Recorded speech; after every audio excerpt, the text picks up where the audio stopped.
Gun Rights Radio Network has the best pro-Second Amendment, pro-gun rights podcast available on the net. The podcasts are absolutely free when subscribing using iTunes or Zune Marketplace. Or if you want, you can just listen from the website. Make sure you visit gunrightsradio.com to subscribe. Podcasting freedom, one episode at a time. So I'm going to demonstrate kind of slowly and then more in real time the different IDPA reloads. So the slide lock reload, as Steve demonstrated already, slide is locked back, magazine in the well is empty. So the only thing you need to do is get that out of the gun as quickly as possible, get your reload in, and get back on target. The reload with retention starts with the gun with a round in the chamber, rounds perhaps in the magazine, and what we want to do is get the mag out of the gun, stow it, get our reload, and get it into the gun. The tactical reload starts again with a round in the chamber, slide forward.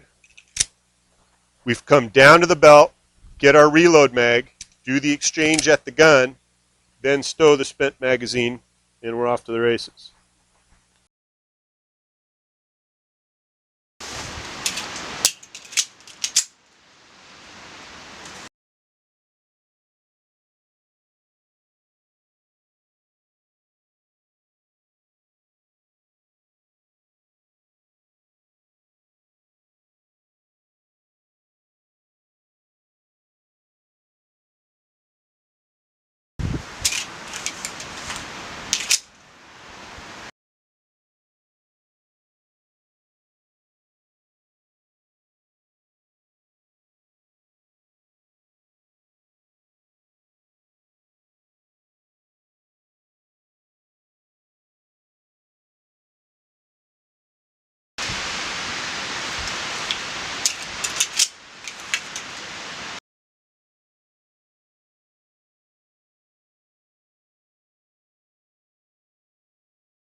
A couple other issues about reloading are things to try to avoid when reloading.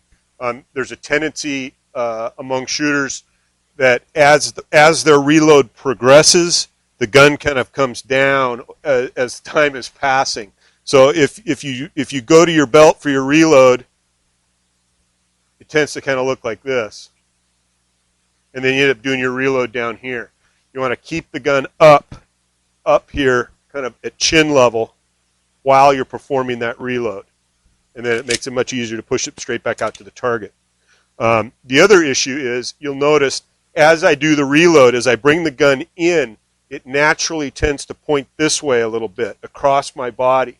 And depending on which direction you're facing on the range when you're doing your reloads, if you're anywhere near the 180 with your muzzle direction while you're shooting, and then you drop the gun down like this to do your reload, well, now you've just broken the 180 and you're going to go home early.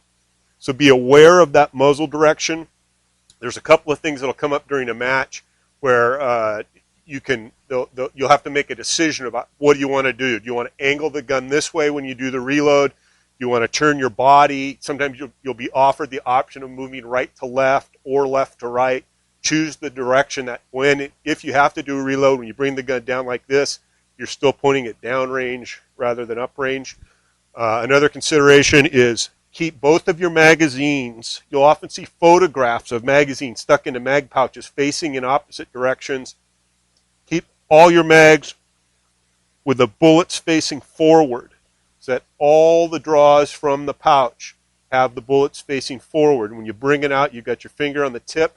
That not only is an assist to help point the mag into the gun, but you also see, okay, yeah, there's the top round pointed that way as it goes into the gun. Okay, so that covers the IPSC reloads and the IDPA reloads. One thing I want to emphasize again here is doing dry fire practice and the benefits of dry fire practice. The reload is another one of these things here where you want to have a repetitive motion and really ingrain that whole entire motion into your memory. A lot of times what I do in terms of my dry fire practice is I will have the gun up in a firing position without a magazine in the gun, and then hit the magazine, release, and come down, and with the magazine on my belt, come up, load the magazine into the gun, and to do my my practice. And then I'll take the magazine, put it away, do the same thing again, and have the gun up in a firing position, hit the magazine, release, come back up, do it again over and over.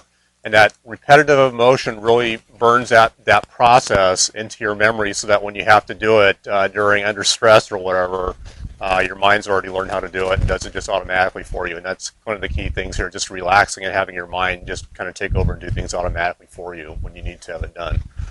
It can also be important when you're doing your reloading practice to use full magazines. The weight of the magazine and the amount of resistance as you insert it and lock it into the gun will change depending on how many rounds are in the mag. So if you're used to loading like Steve does with a 20 or even 21 round magazine that's full of rounds, and that you compress that spring near stacking point to get it locked into the gun, it's going to feel very different than practicing reloads with an empty mag.